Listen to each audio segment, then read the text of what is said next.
गीता हमें सिखाती है कि मानसिक शांति और जीवन के बाद मोक्ष की प्राप्ति के लिए यह आवश्यक है कि हम अपनी इच्छाओं को नियंत्रण में रख सकें।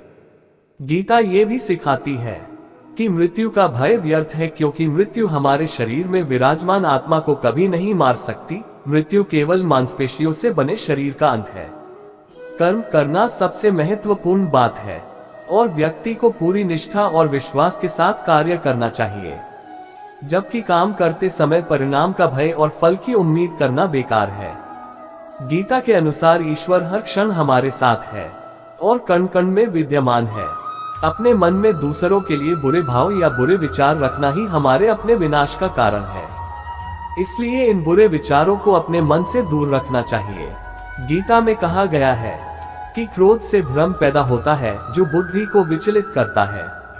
भ्रमित व्यक्ति अपने मार्ग से भटक जाता है, तब सारे तर्क नष्ट हो जाते हैं, जिससे मनुष्य का पतन हो जाता है।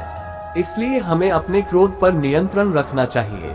भगवान श्री कृष्ण कहते हैं कि आत्मनिरीक्षण से स्वयं को जानो, क्योंकि जब आप स्वयं को पहचानेंगे तभी आप अपनी क्षमता का आकलन कर पाएंगे।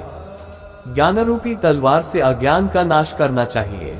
जब कोई व्यक्ति अपनी क्षमता का आकलन करता है, तभी उसका उद्धार हो पाता है। भगवान श्री कृष्ण कहते हैं कि मृत्यु एक अपरिवर्तनीय सत्य है, लेकिन केवल ये शरीर नश्वर है। आत्मा अजर अमर है। आत्मा को कोई काट नहीं सकता, अग्नि जला नहीं सकती और जल उसे गीला नहीं कर सकता। जिस प्रकार से पुराने वस्त्र बदलकर नए वस्त्र धारण किए जाते हैं, उसी प्रकार आत्मा एक शरीर का त्याग करके दूसरे जीव में प्रवेश करती है। मनुष्य के भीतर सुख और आनंद का वास है, लेकिन मनुष्य उसे स्त्री में, घर में और बाहरी सुखों में ढूंढ रहा है। मनुष्य इंद्रियों के अधीन है, इसलिए जीवन में विकार और परेशानियां आती हैं। जुआ, मद्यपान, परस्त्रीगमन, अनैतिक संबंध, हिंसा, असत्य, मद, आसक्ति और निर्दयता, इन सब में कलियुग का वास है। इसलिए इसका दूसरा नाम घोर कलियुग है। मनुष्य को हमेशा अपने मन और बुद्धि पर भरोसा नहीं करना चाहिए, क्योंकि वे मनुष्य को बार बार धोखा देते हैं। स्वयं को निर्दोष मानना बहुत बड़ा पाप सिद्ध होता है। क्यों व्यर्थ चिंता करते हो? किससे व्यर्थ डरते हो? कौन तुम्हें मार सकता है? आत्मा न पैदा होती है न मरती है। जो हुआ वह अच्छा हुआ, जो हो रहा है वह अच्छा हो रहा है, जो होगा वह भी अच्छा ही होगा। तुम भूत का पश्चाताप न करो, भविष्य की चिंता न करो। वर्तमान चल रहा है, तुम्हारा क्या गया जो तुम रोते हो? तुम क्या लाए थे जो तुमने खो दिया? तुमने क्या पैदा किया था जो नाश हो गया? न तुम कुछ लेकर आए, जो लिया यहीं से लिया, जो दिया यहीं पर दिया, जो लिया इसी भगवान से लिया, जो दिया इसी को दिया। खाली हाथ आए और खाली हाथ चले। जो आज तुम्हारा है कल और किसी का था, परसों किसी और का होगा।